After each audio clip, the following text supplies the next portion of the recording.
জয় শ্রীকৃষ্ণ। বন্ধুরা, আমি আবারও ভগবান শ্রীকৃষ্ণের কয়েকটি অমৃত বাণী নিয়ে চলে এসেছি, যে বাণীগুলো আপনি শ্রবণ করলে এবং আপনার জীবনে প্রয়োগ করলে আপনি আপনার জীবনে নিশ্চিতভাবে সফলতা লাভ করবেন। তাহলে দেরি কেন, চলুন ভিডিওটি শুরু করা যাক। ভগবান শ্রীকৃষ্ণ বলেছেন, চাঁদ আর সূর্যের মধ্যে যেমন কোনো তুলনা হয় না, ঠিক তেমনি তোমার জীবনটাকেও অন্যের সাথে তুলনা করো না। যার যখন সময় আসবে সে তখনই জ্বলে উঠবে। বলুন জয় শ্রীকৃষ্ণ।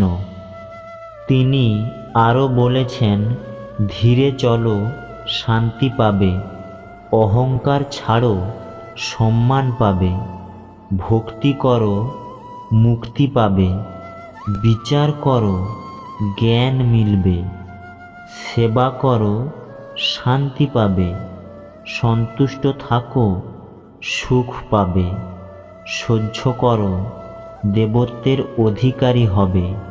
জয় শ্রী রাধা কৃষ্ণ। ভগবান শ্রীকৃষ্ণ আরও বলেছেন, মানুষের দুটো পা, দুটো হাত, দুটো কান আছে, অথচ জিহ্বা একটা কেন? জিহ্বাকে রক্ষা করার জন্য অসংখ্য দাঁতও আছে, কিন্তু জিহ্বা একটা, কারণ জিহ্বা দিয়ে বার হওয়া একটি সঠিক শব্দ তোমার জ্ঞানের পরিচয় দেবে, আবার সেই জিহ্বা দিয়ে বার হওয়া একটি ভুল শব্দ তোমাকে নরকে টেনেও আনবে। সুতরাং শব্দের ব্যবহার ভেবে করুন। বলুন জয় শ্রীকৃষ্ণ। স্বয়ং ভগবান আরও বলেছেন, এই সংসারে সবচেয়ে বড় পাপ কি হতে পারে? কেউ বলবেন অসত্য, কেউ বলবেন ছলনা, আবার কেউ বলবেন লালসা।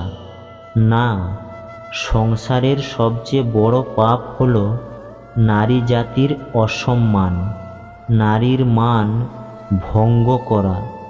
কারণ এই অপরাধ শুধু নারীর শরীরকে নয়, বরং তার মন ও আত্মাকে আহত করে থাকে।